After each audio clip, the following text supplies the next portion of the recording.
आदिपुरुष जो सिनेमा आने वाली है, इस विषय को लेकर आज हम चर्चा करेंगे। और आज की चर्चा में हमारे साथ मान्यवर जो उपस्थित है, सबसे पहले उनका परिचय कर लेते हैं। अयोध्या जी से संत समाज के संत समिति के महामंत्री महंत पवन कुमार दास शास्त्री जी हमारे साथ उपस्थित है। मैं आपका हार्दिक स्वागत करता हूं। साथ ही साथ हिंदू जनजागृति समिति के राजस्थान और मध्य प्रदेश के समन्वयक श्री आनंद जाखोटिया जी भी आज हमारे साथ यहाँ पर जुड़े हैं। और साथ ही साथ जो अपने केंद्रीय फिल्म प्रमाण बोर्ड है, यानी हम जिसे सेंसर बोर्ड कहते हैं, उसके पूर्व सदस्य श्री सतीश कल्याणकर जी भी हमारे साथ जुड़ने वाले हैं। किसी तकनीकी अड़चन या अड़चनों के कारण वो जुड़ने में थोड़ी अड़चन आ रही है। जैसे ही वो जुड़ेंगे तो वो भी हमारे इस कार्यक्रम में सम्मिलित होंगे। साथ ही साथ महाराष्ट्र के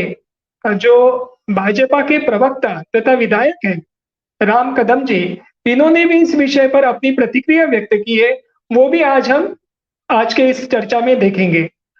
तो सभी दर्शकों को मैं पुनः एक बार आह्वान करता हूं कि यदि आपने हमारे हिंदू जागृति इस चैनल को सब्सक्राइब नहीं किया है, तो आप अवश्य इसे सब्सक्राइब करें और साथ ही साथ जो घंटी का बटन आइकन को दबाएं, जिससे कि आपको समय समय पर हमारे इस चैनल पर, यूट्यूब चैनल पर होने वाले कार्यक्रमों के नोटिफिकेशंस मिलते रहें। तो आइए आज की इस चर्चा का हम आरंभ करते हैं। सबसे पहले हम महंत पवन कुमार दास शास्त्री जी के पास जाना चाहेंगे। शास्त्री जी, चूंकि आप एक आध्यात्मिक क्षेत्र से जुड़े हुए और पूजनीय हम सभी के लिए, और प्रत्यक्ष श्री राम की जो जन्मभूमि है अयोध्या जी से आज आप हमारे साथ जुड़े हुए हैं। तो मैं सबसे पहले आपसे यही पूछना चाहूंगा कि जिस रामायण के बारे में जिस प्रकार से पूरे भारतवर्ष में एक बार नई चेतना जागृत हुई, वो 80 के दशक में, जब इस मीडिया यानी टीवी के माध्यम से जो रामानंद सागर जी ने रामायण की एक सीरियल बनाई थी, उसके माध्यम से दूरदर्शन ने इसको पुनः एक बार इस राम भक्ति या राममय वातावरण देश भर में किया था। और दूरदर्शन से जिस प्रकार से जो भी पात्र उस रामायण में जो चुने गए थे, तो उससे लोगों पर एक अलग सा प्रभाव भी पड़ा है। परंतु अभी जो वर्तमान में आदि पुरुष इस जो चित्रपट का जो टीजर आया है, उससे ध्यान में आता है कि जिस प्रकार से व्यक्ति रेखा, चाहे भगवान राम की हो, चाहे भगवान हनुमान जी की हो, या फिर रावण की हो, तो जिस प्रकार से यहाँ पर प्रस्तुत की है, इस बारे में आप क्या बताना चाहेंगे? धन्यवाद। मैं सबसे पहले हिंदू जनजागृति समिति के ओर से आयोजित यह परिचर्चा और इस परिचर्चा को सुनने वाले जितने लोग और बाकी संपूर्ण इस धराधाम पर जो सनातन धर्मावलंबी हैं, उनको अयोध्या जी की जो आदि मानव की धरती है और प्रभु श्री रामचंद्र जी की धरती से सबको एक शुभकामना और बधाई देना चाहता हूँ। और साथ ही साथ जिस प्रकार से हिंदू जनजागृति समिति इसका नाम है, वो हिंदुत्व के जागरण के लिए और हिंदू राष्ट्र के निर्माण के लिए जो अस्तुत्य प्रयत्न करते हैं, मैं उसका भी अभिनंदन आभार व्यक्त करता हूँ और हर प्रकार से समर्थन व्यक्त करता हूँ। रह गई बात जो आदि पुरुष नाम प्रभु श्री रामचंद्र जी का दे करके, और वास्तव में जो मानव जाति की आदि धरती श्री अयोध्या जी है, उस अयोध्या जी की धरती पर आकर के और इस प्रकार के टीजर का जो है उन्होंने प्रारंभ किया, और प्रारंभ करने के उपरांत जो उसके चित्र जारी हुए, उसको देखते हुए ये लगता है कि ये आज का विषय नहीं है, ये आज का षड्यंत्र नहीं है, ये आज का आघात प्रतिघात नहीं है,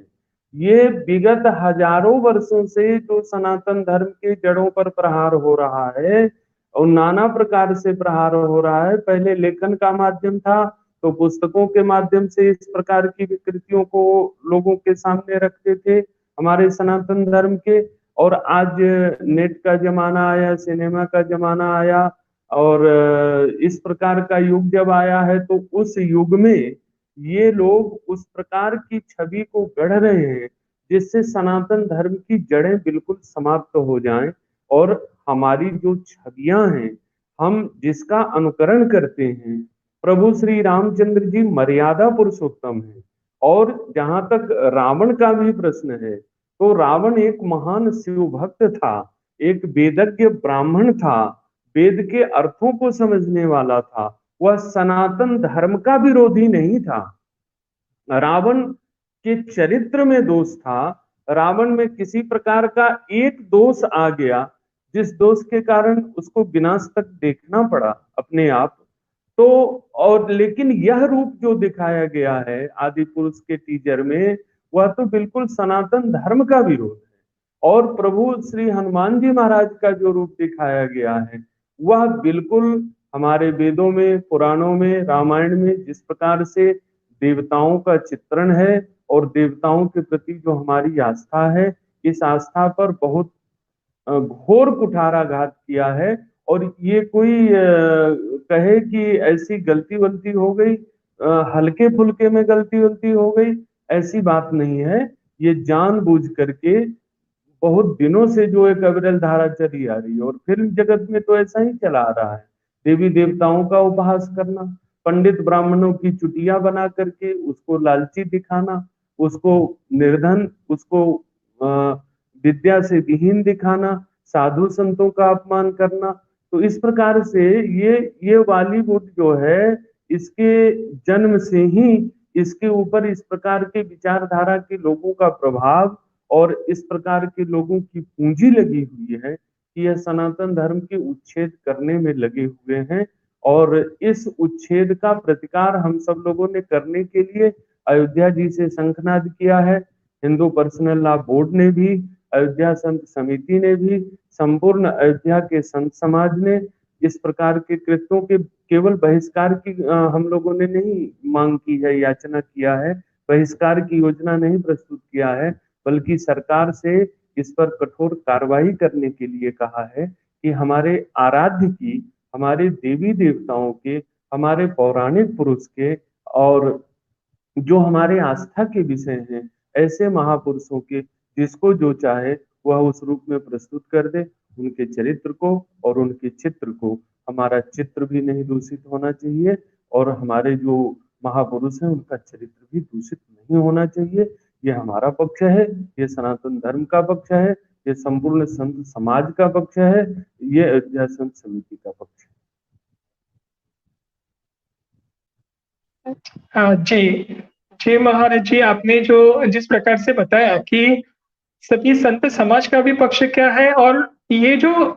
माध्यम है, इस माध्यम से इसका प्रत्यक्ष किस प्रकार से समाज की दृष्टि से इसका लाभ होना चाहिए।